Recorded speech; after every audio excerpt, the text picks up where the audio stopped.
like to thank everybody for joining us today.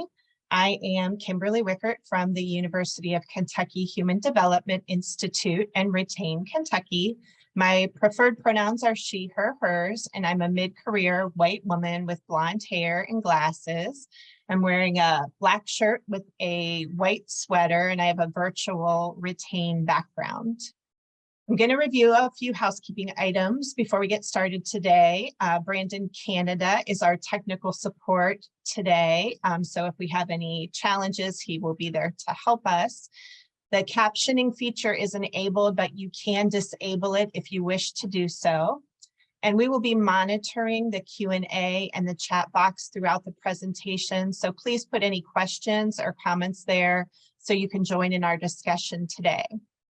You'll also be receiving a survey following the presentation today, and we appreciate your willingness to take just a couple of minutes and complete that survey to provide feedback on our presentation and to help us plan for future presentations. We'll also be sending out this slide deck and link to Retain Kentucky Media following our presentation to everyone who attended today. So the information that we are providing and that's contained in the presentation today is intended for informational purposes and does not necessarily reflect the views or opinions of the University of Kentucky Human Development Institute or its individual employees. Although we attempt to provide accessible, accurate, and current information, no guarantees are made to that effect. So I'd like to invite you to join our June employment seminar series, Inclusive Strategies in Recruitment, Onboarding, and Retention on June 21st from noon to 12:30. And I will put the link to register in the chat. But Dr. Nicholas Wright, who is the Director of DEI at the Human Development Institute, University of Kentucky, will be our panelist that day. So please join us if you are able. And today our objectives are to review the Americans with Disabilities Act and reasonable accommodation, hear employee and supervisor myths in the job accommodation process, as well as strategies to successfully negotiate the job accommodation process. So now that we have all those housekeeping items out of the way, I would like to welcome our subject matter experts today. Since 2006, Heather Roop has served in the Technical Compliance Office for the University of Kentucky, and her duties include collecting and formatting employment data to write the university's affirmative action plan and provide that information to university administrative units and officials. She determines compliance with all affirmative action, equal employment opportunity commitments, and develops and presents training programs on affirmative action and EEO issues to institutional units and groups, and oversees the office's records management system. In February of 2018, Heather expanded her role to include service as the Americans with Disabilities Act coordinator. In that role, she ensures compliance with the Americans with Disabilities Act and handles accommodations requests pursuant to the ADA. She holds a BA in secondary mathematics education from the University of Kentucky College of Education. In March of 2019, Brandon Williams joined the University of Kentucky as an equal opportunity investigator, in which he investigated complaints of discrimination, harassment, and sexual misconduct, and conducted trainings for the university community. In May of 2020, Brandon began assisting with ADA accommodations, and in July of 2020, became the Deputy ADA Coordinator and Technical Compliance Analyst, in which he not only addresses reasonable accommodations, but also works with ADA Coordinator to ensure the university's compliance with ADA. Prior to this position, Brandon served as the Title IX coordinator, as well as Associate Deans of Students at Kentucky State University, and as an Assistant Director of Student Conduct, as well as the Deputy Title IX coordinator at Eastern Kentucky University. Brandon earned his Bachelor of Arts in Spanish and his Master of Public Administration from Eastern Kentucky University, and is currently pursuing his PhD in higher education at the University of Kentucky. So Heather and Brandon, thank you so much for spending some time with us today and for sharing your expertise. We are very much appreciative of that. Thank you. Thank you all. So I'm going to quickly just review some information. We have had previous employment seminar series, webinars on the Americans with Disabilities Act. So this is probably familiar to many of you. But before Heather and Brandon share their expertise, we'll talk a little bit about Title I of the Americans with Disabilities Act of 1990 that prohibits private employers, state and local governments, employment agencies, and labor units from discriminating labor unions from discriminating against qualified individuals with disabilities in job application procedures, as well as hiring, firing, advancement, compensation, job training, and other terms, conditions, and privileges of employment. The Americans with Disabilities Act covers employers with 15 or more employees, including state and local governments, and also applies to employment agencies and labor organizations. The ADA's non-discrimination standards also apply to federal sector employees under Section 501 of the Rehabilitation Act as amended and its implementing rules. So if you were able to join us when Dr. Rumroll had shared some of this information, it probably sounds very familiar to you. And as listed here, an individual with a disability is a person who has a physical or mental impairment that substantially limits one or more major life activities, or has a record of such an impairment, or is regarded as having such an impairment. And a qualified employee or applicant with a disability is an individual who, with or without a reasonable accommodation, can perform the essential functions of the job in question. So we're going to talk about the definition of a reasonable accommodation. And under Title I of the Americans with Disabilities Act, a reasonable accommodation is a modification or adjustment to a job, the work environment, or the way things are usually done during the hiring process. These modifications enable an individual with a disability to have an equal opportunity not only to get a job, but successfully perform that job and those tasks to the same extent as people without disabilities. So Heather and Brandon are, again, experts in this and can speak to reasonable accommodations and what they may include, but it could include, but is not limited to, making existing facilities used by employees readily accessible and usable by persons with disabilities, job restructuring, modifying work schedules, reassignment to a vacant position, or acquiring or modifying equipment or devices, adjusting or modifying examinations, training materials, or policies, and providing qualified readers or interpreters. According to the U.S. Department of Labor, accommodations are sometimes referred to as productivity enhancers, and reasonable accommodations should not be viewed as special treatment, and they often benefit all employees. For example, facility enhancements such as ramps, accessible restrooms, and ergonomic workstations benefit more than just employees with disabilities. Examples of reasonable accommodations include making existing facilities accessible, job restructuring, part-time or modified work schedules, acquiring or modifying equipment, changing tasks, training materials or policies, and providing those qualified readers that I just mentioned. There are some examples, and many job accommodations cost very little and often involve minor changes to work environment, schedule, or work-related technologies. And as we wrap up today, I'm going to share a survey that was conducted by the Job Accommodation Network that speaks to that. And you can see this link and information came from the Department of Labor. So with that, we got a refresher on ADA and reasonable accommodation. And I am going to ask Heather and Brandon to talk about what their role is at the University of Kentucky in accommodation. Yeah, thank you, Kimberly. So as the ADA and Deputy ADA coordinators at the University of Kentucky, Heather and I, our roles are we are charged with receiving all the ADA requests for reasonable accommodations and determining whether they are reasonable. We do that by performing an interactive process with the employee and the supervisors. And at UK, we cover all employees through our office, and that includes faculty, student workers, and staff.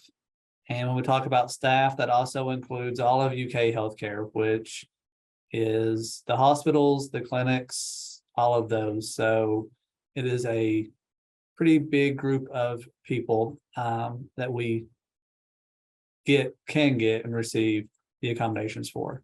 But that's the main role that we have in accommodations, is facilitating the process. Okay, thank you. Yeah, that is a lot of people who you are able to assist in that process. So thank you for outlining that for us. And so you talked about the people who you can help in the process, but there are, I'm sure, other people who are involved as well. So who else besides you and the worker or employee is involved in the accommodation process?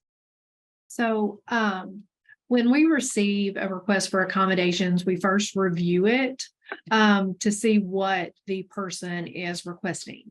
And depending upon what they're requesting depends on who is involved in our process.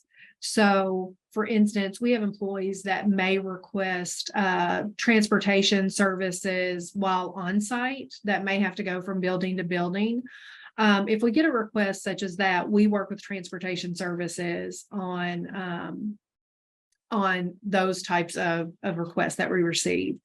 If we get a request from an employee about accessibility issues with a building, like if they're, if the bathroom is not accessible, it says it's accessible, but it's not, if there's a route that has been blocked, then we're going to reach out to our facilities management group and work with them on what accommodations can be made, what facilities changes can be made, updated, upgraded. Who do we need to get in touch with to move the barrier on the accessible route? What do we need to do? So we'll work with those individuals. If an employee is requesting an accommodation or modification to their job duties, to their workstation, things like that, the people that we get involved, of course, is the supervisor. We're going to want to speak with the supervisor.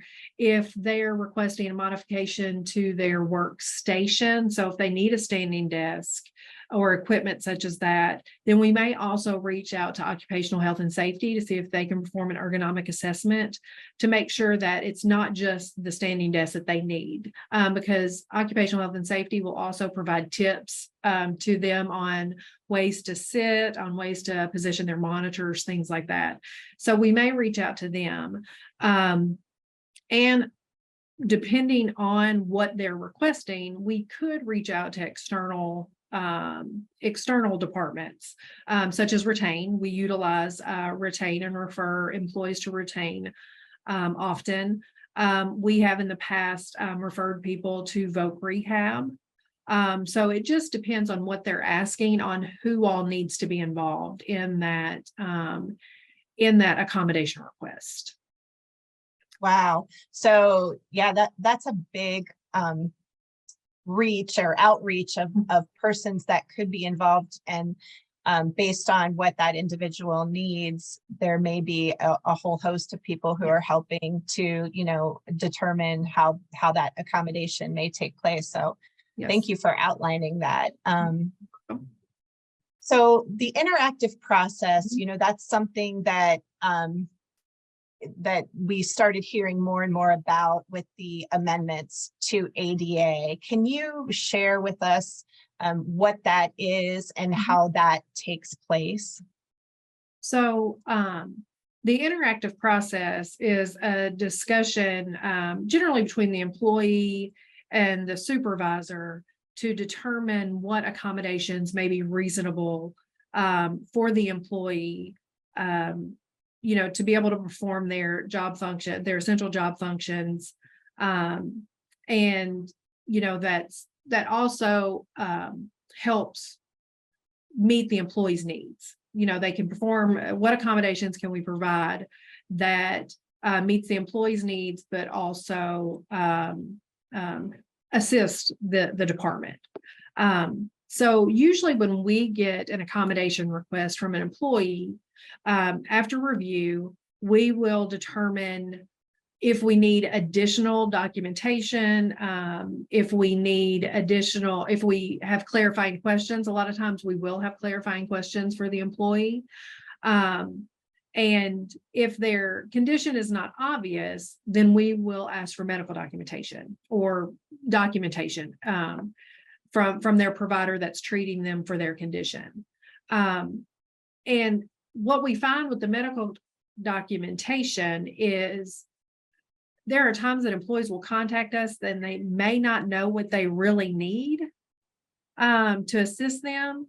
And we always think that a good starting point is for them to discuss with their provider what their duties are and where they're struggling.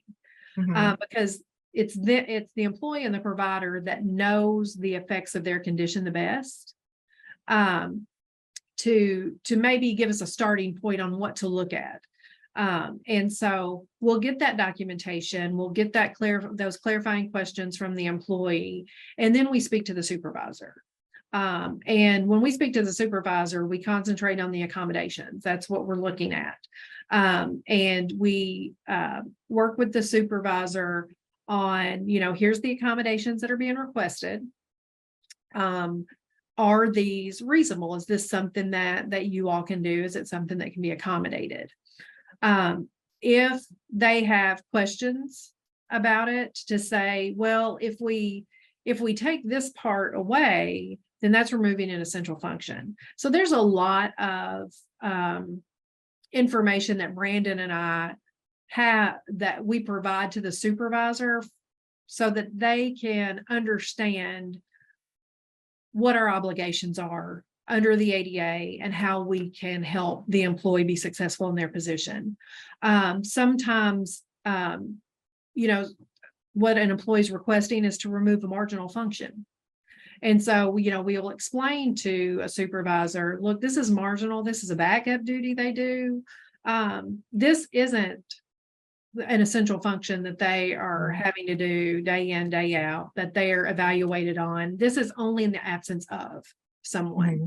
So, there's a lot of things that Brandon and I have to explain to supervisors about the accommodation process, what we're implementing, what is reasonable to implement.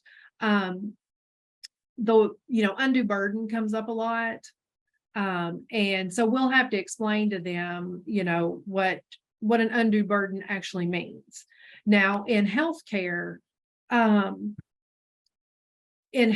because we are dealing with a lot of patient-facing roles, the accommodations can get a little tricky because we have to make sure we do not delay patient care when we are implementing accommodations.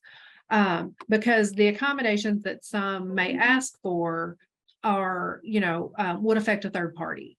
And so, depending upon what is being requested, us, Brandon and I, having those deep conversations with those supervisors, we have those quite a bit because they just don't fully understand our obligations. With COVID, I will say with COVID, we have moved into an area where we are underemployed in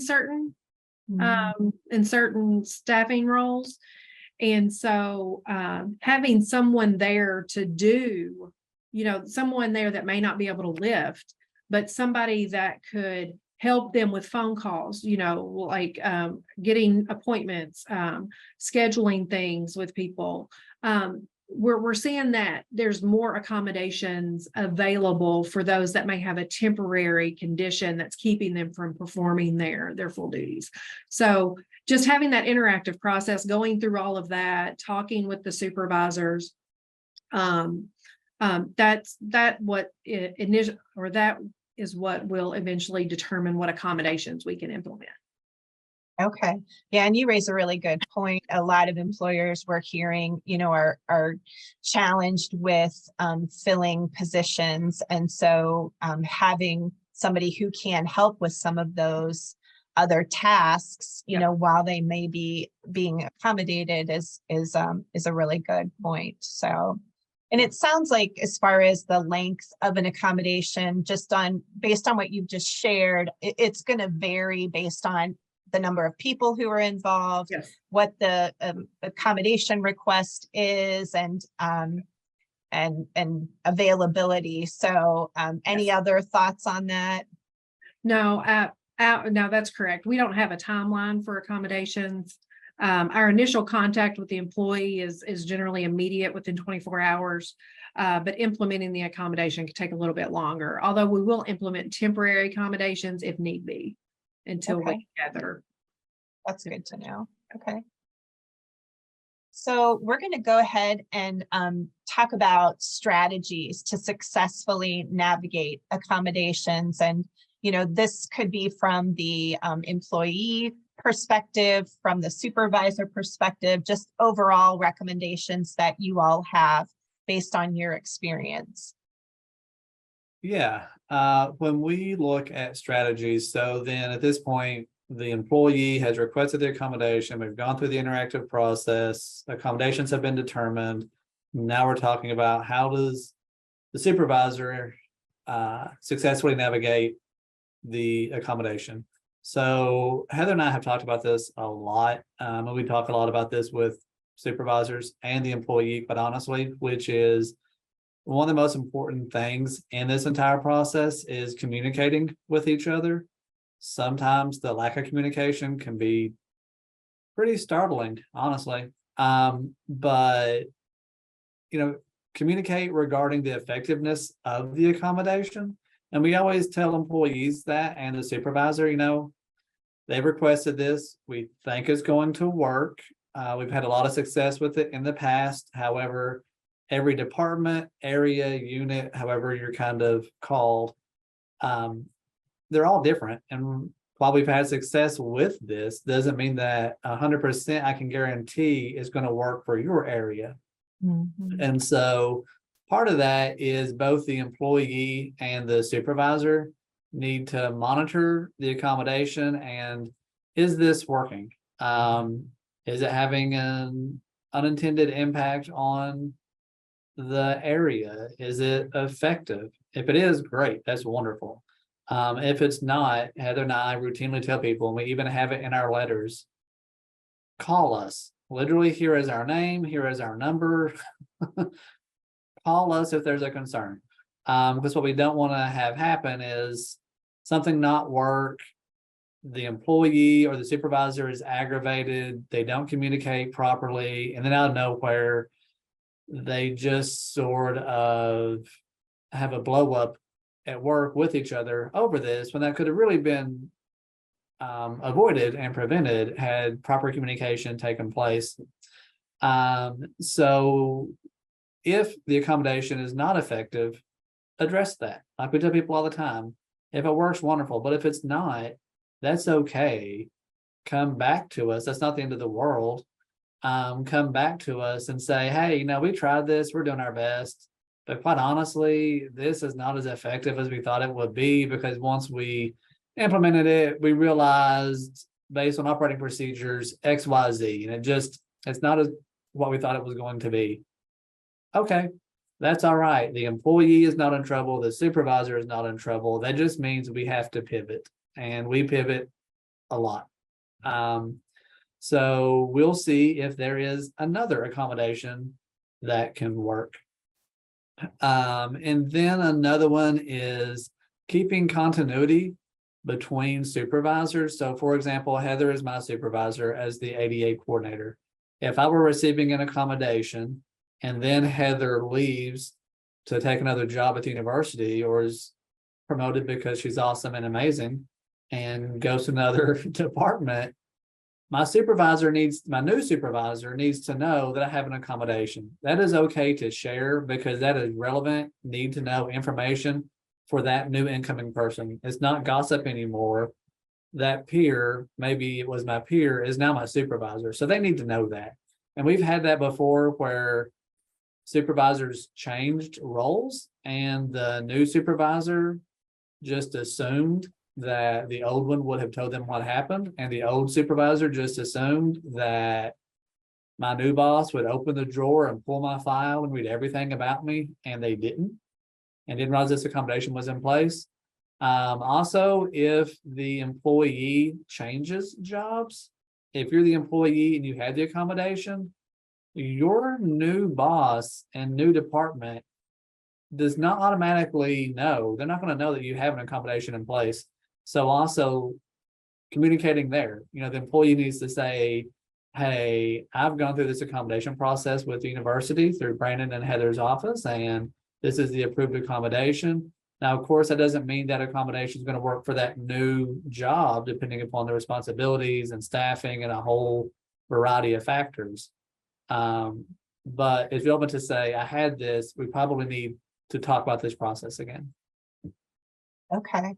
So really, you started out saying communication is key, and it's key in, communicating when you implement the accommodation, if there's a change in supervisor, or if that employee changes positions, really just talking to, your new supervisor is going to help you be successful if you need a similar or different accommodation. So those are all great points. Thank you very much. And we do have the win-win approach to reasonable accommodations that talks about many of the things that Brandon just outlined about communication, and that's on our Retain Kentucky website. So check it out, and I will also send this out with the slide deck today as a resource. So what about employee myths in accommodations? What are some things that are out there that a lot of us think are accurate, but they're not when it comes to accommodation? So what we have found in doing this work is that there are times that employees will contact us and they will say, my supervisor gave me this ADA resource, but I've kind of been hesitant to call because I don't want to create a burden for my coworkers. I don't want them to think that I'm receiving special privileges and that it's just not fair for them. So, they'll say things to us like that. And we have to explain to them that, just like you had mentioned earlier, Kimberly, in fact, accommodations can help everybody, not just the person receiving them. Because if you have a person that is needing to take off a lot due to, a flare-up of their condition and they can't make it into work, who's to say that they couldn't work remotely? And so now your coworkers are no longer having to perform your duties while you're out. And so, and they could do that remotely. So, we just have to explain that to employees when they contact us with those types of concerns. Another one that I hear from people that have been in the workforce for a long time is they don't want the stigma of being known as having a disability. They don't want everyone to know, like, as soon as I do this, everybody's going to know that I have a disability. And, we just have to let them know that, there's sometimes that I give them numbers that I'm like, last year we had over 500 people request accommodations. This is not a rare thing for employees to do. We also, let them know that we promote ableism and that we want you to be successful in your position. Just because you may have to have an accommodation doesn't mean that you're not able to perform your duties. That's not what that means. And that there's only limited people that know that you're making this request. Our office, Brandon or I, actually, it even gets smaller than our office. Brandon or I, your supervisor that you have discussed something with for them to give you the ADA resource, and that I'm going to be speaking with them, and you and whoever you tell. So so there's always that stigma that we hear from people that have been in the workforce for years. People tend to think that if they request accommodations, that they're not going to be able to advance in their career. That they have now requested accommodations, and people don't think, and now that they've got these accommodations, people do not think that they'll be able to advance, because if they needed accommodations to perform this level, then I don't know how they would, that they're going to think that I'd be able to perform at the next level. So we have heard those types of things. Some people do not feel like they can reach out for accommodations because they just assume their supervisor's not going to accommodate them. My supervisor's not going to do it. I know my supervisor, and they won't. So there's no sense in me even asking. Another is just because an employee requested a certain accommodation, they feel like that's the accommodation that they are required to get.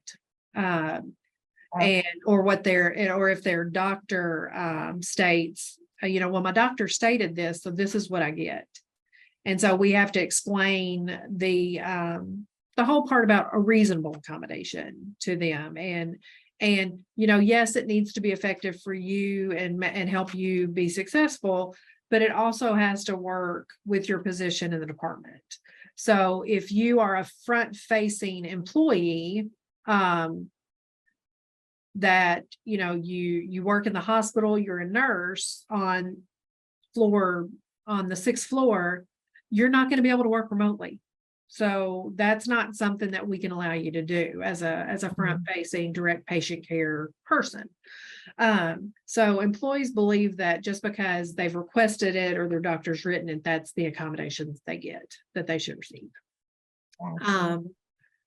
And one of the things that we hear a lot, and I don't know if it's because we're in the department in which we're in, Brandon and I, we are in the equal employment, no, we're not. We are in the institutional equity office here at UK, and the other side of the house for our office investigates complaints of discrimination, harassment, sexual assaults, retaliation, things like that. That's what they investigate. And so when there's times that people will contact us and they think the employee thinks that they'll be retaliated against if they make an accommodation request. So they'll tell us that they've talked to their supervisor about it. Their supervisor's like, no, we can't accommodate it. And then they think if they go the formal procedure in which we want all of our employees to do by coming through our office, they think that they're going to be retaliated against for doing so. And so we hear that often. So those are just some that we have. Yeah, and quite a few. So thank you for dispelling those myths. And we also wanted to talk about supervisor myths in accommodation and some of the things that you hear from supervisors. Yeah, of course, these are not an all-inclusive list. These are just common things that Heather and I were like, we hear these, we'll mention these. There obviously could be others, and people can drop that in the chat and ask questions about it if they want to. But Heather and I, oftentimes from supervisors, will hear, well, they never asked for an accommodation, and they have to ask for the accommodation. It's their job. They have to ask for this. Not necessarily, right? So if you see an employee having difficulty in the workplace, and they've also mentioned, because I've had it before where the supervisor has said, well, yeah, the employee mentioned they have this disability or medical condition. Okay, well, let's go back to what I talked about earlier with communication. There's nothing wrong at all with emailing and saying, when we were talking, you mentioned that you have this disability or medical condition. You may or may not need an accommodation. I don't know, but if you do, here you go. So they don't have to initiate it. You can do that as a supervisor yourself. Sometimes supervisors will tell us, well, this isn't fair to the other coworkers. And that kind of goes with what Heather was saying, with people kind of thinking they're trying to get out of work, and they're not, because oftentimes the workload is redistributed. So really the work is balanced. But the idea behind the accommodation is that we are putting the employee on equal footing with all other employees. So we're not trying to take anything away or give them a special privilege. We're providing accommodations to help them stay at work.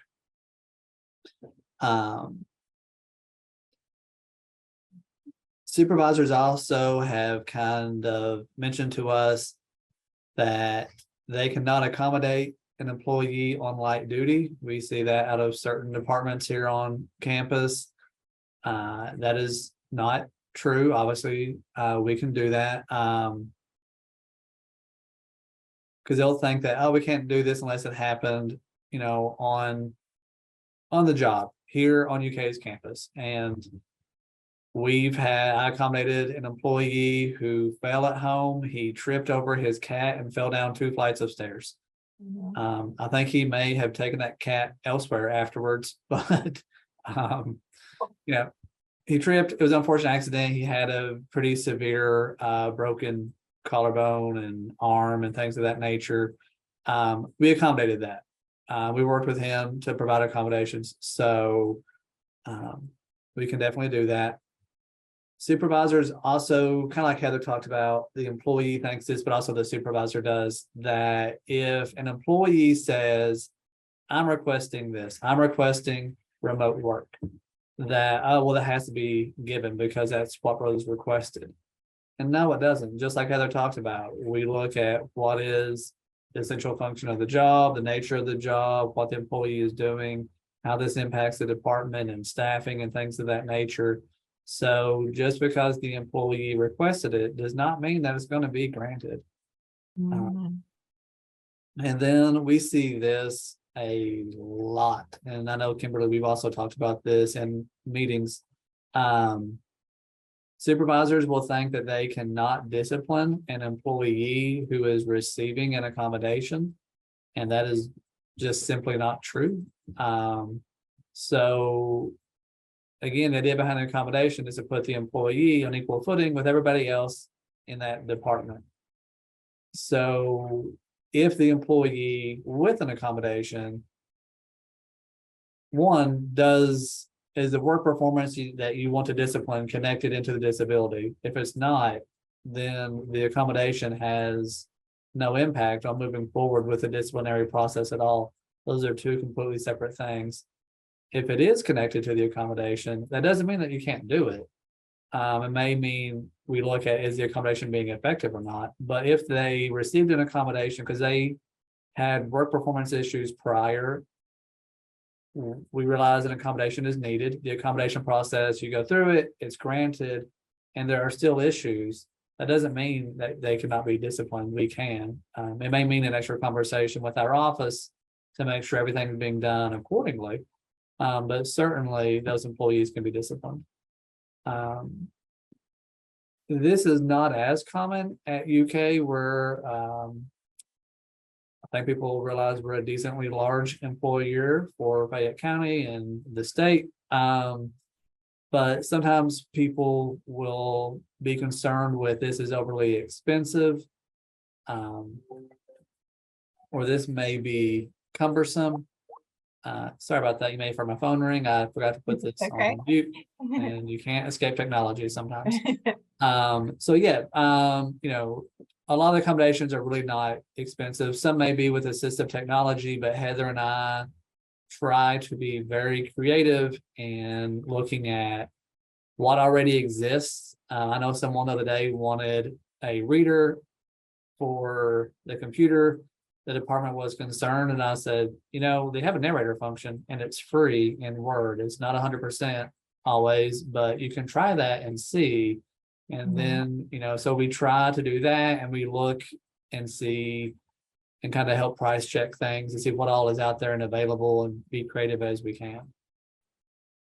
Absolutely. That's great information, and really to speak to not just the myths of the employee and the supervisor, but also the costs that you just shared as well. Brandon, the Job Accommodation Network did a study of over 3,000 employees. I think it was 3528 employers, I'm sorry, beginning in January of 2019 and went to December of 2022. So for a few years, and found that they were able to retain valued employees, improve productivity and morale, not just for that employee, but for other workers as well. They reduced their workers' compensation and training costs and improved diversity of the company. And almost half of the accommodations cost nothing. So that example that you just gave would fall into that category. And then another 43% said that it was a one-time cost, and that one-time cost was averaged $300. And then there were some that was an ongoing accommodation that exceeded that, but again, really helps everybody involved. It goes back to that kind of win-win approach to reasonable accommodation. So I know that we've gone over by a few minutes, but you both have shared some very valuable information, and I just want to thank you for sharing your expertise and what you do. We can also help at Retain Kentucky, and so if you have someone who you think needs assistance, let us know. And I will just say thank you to Heather and Brandon for all of this information. I'll be sending the slide deck out to everyone who's attended today. And I hope you all have a great rest of your day.